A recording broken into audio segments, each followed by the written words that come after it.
Hello दोस्तों, knowledge channel में आपका स्वागत है। बॉलीवुड के नेपो प्रोडक्ट जिनके बाप दादा ने इंडस्ट्री पर राज किया, फिर भी अपने बच्चों के करियर बनाने में नाकामयाब रहे।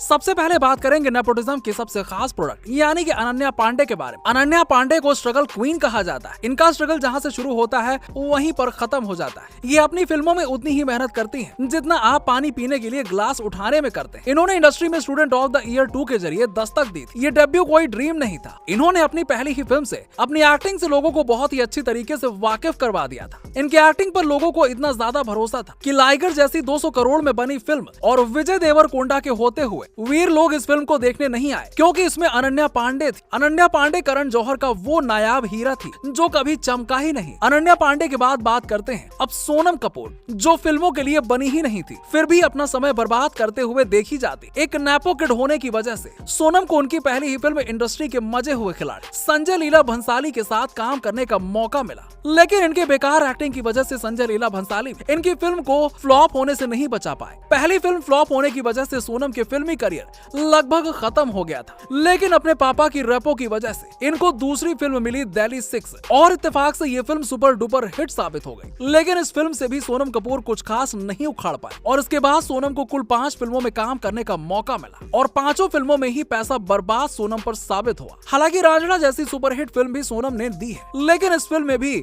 हर जगह धनुष ही धनुष छाए हुए थे। अपनी फ्लॉप लिस्ट दिखाते हुए सोनम ने दर्शकों पर रहम करते हुए फिल्मों से ब्रेक ले लिया। जब कपूर की बात हो रही है तो लगे हाथ अर्जुन कपूर को भी लपेटे में ले लेते हैं। इन्होंने अपनी आधी जिंदगी लाइमलाइट फिल्मों की वजह से लेने की जगह पर मलाइका अरोड़ा के साथ अफेयर की वजह से बटोरी है। जी हाँ, किसी डायरेक्टर के पीछे भागने की उम्र में मलाइका के पीछे भाग रहे हैं। माना कि अर्जुन कपूर किसी फिल्मी वंश से आते हैं, लेकिन अपने पिताजी के प्रोड्यूसर होने के बावजूद भी ये फिल्मों में कुछ खास नहीं कर पाए। ये स्टार्टिंग से ही फ्लॉप स्टार्स की लिस्ट में है। इसके साथ ही उन्होंने कसम खा रखी है कि जिस भी फिल्म में रहेंगे उसे फ्लॉप करवा के ही छोड़ेंगे। अर्जुन कपूर की किस्मत इतनी ज्यादा खराब है कि की एंड काम में करीना कपूर भी इस फिल्म को हिट नहीं करवा पाई। इनके साथ काम करके वो भी बेचारी फ्लॉप हो गई। फिर भी अर्जुन कपूर बॉलीवुड का प्रोडक्ट है जिन्होंने ऑडियंस को अव्वल दर्जे का इरिटेट किया है। और अब चलिए, अर्जुन के बारे में बातें तो इतनी हैं कि वीडियो पूरा का पूरा भर जाएगा, लेकिन इसलिए अब बात करते हैं जूनियर श्रॉफ की यानी कि टाइगर श्रॉफ की, जिन्हें एक्टिंग के नाम पर सिर्फ हाथ पैर ही हिलाना आता है।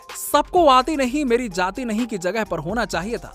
सबको थोड़ी बहुत तो आती है, इनको तो बिल्कुल भी नहीं आती। इनकी पहली ही फिल्म जिसमें इन्होंने हीरो वाले काम ही नहीं किए, एक्टिंग को छोड़कर डांस बकवास जैसी सभी चीजें की थी। इसके बाद इनकी बागी आई जिसमें इन्होंने एक्टिंग का सारा भार श्रद्धा कपूर पर डाल दिया और पूरी की पूरी फिल्म में खुद सिर्फ स्टंट करते हुए यहाँ से वहाँ उछल कूद करते हुए नजर आए। टाइगर श्रॉफ के पापा भले ही कितने बड़े बॉलीवुड स्टार हैं, लेकिन टाइगर श्रॉफ में मार्शल आर्ट और डांस का हुनर ना होता तो आज ये बॉलीवुड में कुछ भी नहीं होते। इसके अलावा सोनाक्षी के पिता का भी इंडस्ट्री में एक अलग ही स्वैग है, लेकिन टाइगर की ही तरह वो भी फ्लॉप। सोनाक्षी ने अक्षय कुमार, सलमान खान, शाहिद कपूर जैसे बड़े बड़े बॉलीवुड स्टार्स के साथ में काम किया, लेकिन फिर भी इनका सिक्का कुछ खास नहीं चल सका। इंडस्ट्री में इनको भी इनके पिता के जैसे ही दबंग बताया जाता है, लेकिन कौन समझाए कि इन्हें इंडस्ट्री में एक्ट्रेस को छुई मुई के पौधे की तरह होना चाहिए। ऑडियंस एक्ट्रेस में लड़कियों के जैसी नजाकत खोजती है, दबंगगिरी नहीं। सोनाक्षी की दबंग जरूर हिट हुई थी, लेकिन इस फिल्म में सोनाक्षी का कोई खास कंट्रीब्यूशन नहीं था। इससे अच्छा तो सोनाक्षी अपने फैशन डिजाइनिंग वाले प्रोफेशन को ही कंटिन्यू कर लेती। क्या पता पिता शत्रुघ्न सिन्हा का एक और बच्चा कामयाब हो जाता। माना कि सोनाक्षी की दबंगई वाली स्वैग उनके प्रोफेशन को सूट नहीं कर, लेकिन जानवी ने कमसिन कली बनकर क्या ही उखाड़। उनकी माँ श्रीदेवी को देखने के साथ ही लोगों के दिल की धड़कनें बुलेट के तेज स्पीड के साथ ही शुरू हो जाती थी, लेकिन बेटी के फिल्म का नाम ही धड़क, लेकिन फिर भी किसी के दिल की धड़कन नहीं बन पाई। इस फिल्म में जानवी की एक्टिंग बहुत ही ज्यादा लिमिटेड थी। हालांकि ये फिल्म आने से पहले ही खूब सुर्खियां बटोर चुकी थी, लेकिन जब आई तो ईशान खट्टर का करियर बनवा गई और जानवी को 2-4 फिल्में दिलवा गई, जो कि बाद में सारी की सारी फ्लॉप साबित हुई। लेकिन फिल्मी बैकग्राउंड का कमाल देख रहे हो ना, एक के बाद एक फिल्में फ्लॉप देने के बाद भी एक के बाद एक फिल्में लगातार रिलीज होती जा रही। और खैर आखिरी में बात करते हैं उदय चोपड़ा की, जिनके खानदान ने न जाने कितने ही लोगों को स्टार बनाया। उन्होंने शाहरुख खान को किंग बना दिया, लेकिन अब बारी उदय की आई तो उन्होंने उन्हें कुछ भी नहीं बनाया। माना कि उदय ने धूम और मोहब्बतें जैसी फिल्म दी, लेकिन उन्होंने ज्यादातर फिल्मों में सपोर्टिंग एक्टर का ही किरदार निभाया। वैसे आपको क्या लगता है, इस लिस्ट में और किसका नाम होना चाहिए? कमेंट सेक्शन में कमेंट करके बताइए। मिलते हैं आपसे अगले वीडियो।